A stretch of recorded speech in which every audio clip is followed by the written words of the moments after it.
বিশ্বে শান্তি রক্ষার প্রতিষ্ঠায় বাংলাদেশ আসলে একটি ব্র্যান্ডের নাম হয়ে গেছে। আমাদের স্বাধীনতার ১৭ বছর পরে ১৯৮৮ সালের মধ্য দিয়ে আমাদের জাতিসংঘ শান্তি রক্ষা মিশনে যাত্রাটা শুরু হয় ১৫ জনের মধ্য দিয়ে, এবং বর্তমানে আজকে ২০২৬ সালে এসে আমাদের বাংলাদেশ সেনাবাহিনীর ১,৬৭,০০০ জনের উপরে সেনা সদস্য শান্তি রক্ষা মিশন সম্পন্ন করেছে, এবং বর্তমানে ৯টি দেশে ৯টি মিশনে প্রায় ৩,৬০০ জনের উপরে শান্তিরক্ষী নিয়োজিত আছে।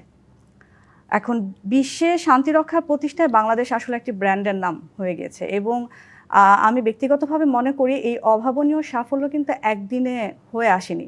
এর পেছনে রয়েছে আমাদের শান্তি রক্ষায় নিয়োজিত যারা আছেন তাদের বেশ কিছু মানবিক মূল্যবোধ, নৈতিকতা এবং তাদের শৃঙ্খলাবোধ। যেটা বললেন যে কিভাবে এই আস্থাটা অর্জন করেছি, আমাদের এখন বিশ্বের যে বর্তমান অবস্থা আমরা যদি দেখি তাহলে কিন্তু দেখা যায় যে এখন যুদ্ধ বিধ্বস্ত অঞ্চলের সংখ্যা অনেক বৃদ্ধি পেয়েছে। ভৌগোলিক বা জলবায়ুগত পরিবর্তনের কারণে মানুষ বাস্তুচ্যুত হচ্ছে, মানবিক বিপর্যয়ের সৃষ্টি হচ্ছে। এই সব কিছু কিন্তু এখন শান্তি রক্ষার ব্যাপারটাকে একটা ভিন্ন রূপে রূপান্তরিত করেছে। অর্থাৎ এখন শুধুমাত্র নিরাপত্তা প্রদান করাই নয়, বরঞ্চ বেসামরিক ব্যক্তিবর্গের সুরক্ষা নিশ্চিত করা। এ গ্রেড ক্লিংকারের কনফিডেন্স সিমেন্ট, বাংলাদেশের হৃদয় জুড়ে। একই সাথে তাদের স্থিতিশীলতা নিয়ে আসা, সংঘাতপূর্ণ এলাকাগুলোতে সেই সমস্ত জায়গাগুলোতে তাদেরকে পুনর্বাসন করার বিষয়গুলোও আসছে। অর্থাৎ এখন জাতিসংঘের শান্তিরক্ষীরা শুধুমাত্র যে নিরাপত্তা প্রদান করছে তা না, বরং হিউম্যানিটি এবং এমপ্যাথির গ্রাউন্ডে যে কাজগুলো সেগুলো তাদেরকে করতে হচ্ছে। এই যে একটা সামগ্রিক প্রভাব আসলে আপনাদের মধ্য দিয়ে সেই জায়গাগুলোতে আছে, সেখানে আবার যেটি বললেন মোহাম্মদ কামরুজ্জামান যে অনেক রকমের চ্যালেঞ্জের মধ্যেও আপনাদেরকে পড়তে হচ্ছে, আপনারা চাইলেই আপনাদের যে ধরনের উপকরণগুলো প্রয়োজন, যে ধরনের সামগ্রী প্রয়োজন সবকিছু তো পাচ্ছেন না।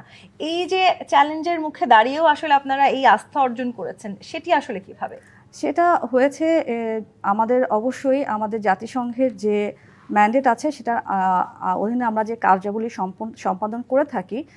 যে চ্যালেঞ্জগুলো এখন হচ্ছে সেটা তো পরিবর্তিত পরিস্থিতির মধ্যে দিয়ে হচ্ছে। আমরা বিভিন্ন মিশন থেকে সেই ফিডব্যাকগুলো পাচ্ছি এবং সেই অনুযায়ী আমাদের প্রশিক্ষণের ব্যবস্থাটা পরিবর্তন করছি। একই সাথে আমাদের সীমিত পরিসরে যা ইকুইপমেন্ট যেগুলো আছে সেগুলোকে আমাদেরকে উন্নত করতে হচ্ছে। অর্থাৎ যেমন এখন আমাদের আইডি বিস্ফোরণের ব্যাপারটি বেশি আসছে, ড্রোনের ব্যবহারটা বেশি দেখতে পাচ্ছি, এবং এ ধরনের সংঘাতপূর্ণ এলাকাগুলোতে আমরা কিন্তু এখন মাইন রেজিস্ট্যান্ট ভেহিকেল ব্যবহার করছি, এবং আমাদের প্রত্যেকটা শান্তিরক্ষীদের ব্যক্তিগত নিরাপত্তার জন্য যে ওয়েব ইকুইপমেন্টগুলো তারা ব্যবহার করছে, যেমন তাদের যে সমস্ত ব্যক্তিগত সুরক্ষার জন্য যে অস্ত্র ব্যবহার করছে সেগুলো উন্নত করা হচ্ছে, এবং সেইটার উপরে তাদেরকে কিন্তু এখন ব্যাপক আকারের প্রশিক্ষণ দেওয়া হচ্ছে।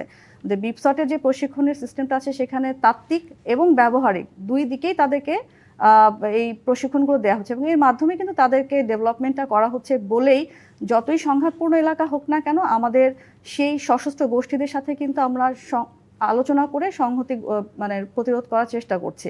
আমি এখানে একটু বলতে চাই যে আমাদের ডিআর কঙ্গোতে যে নর্থ কিভু এবং গোমা অঞ্চলে M23 একটি সশস্ত্র গোষ্ঠী আছে, এবং সেই সংঘাতপূর্ণ এলাকায় কিন্তু আমাদের লোকজন সবসময় আমাদের শান্তিরক্ষীরা কিন্তু সবসময় তাদের সাথে আলোচনা করতে হচ্ছে, যদিও বা তারা আমাদের উপর হামলা করছে আবার তাদের সাথে আলোচনায় বসতে হচ্ছে।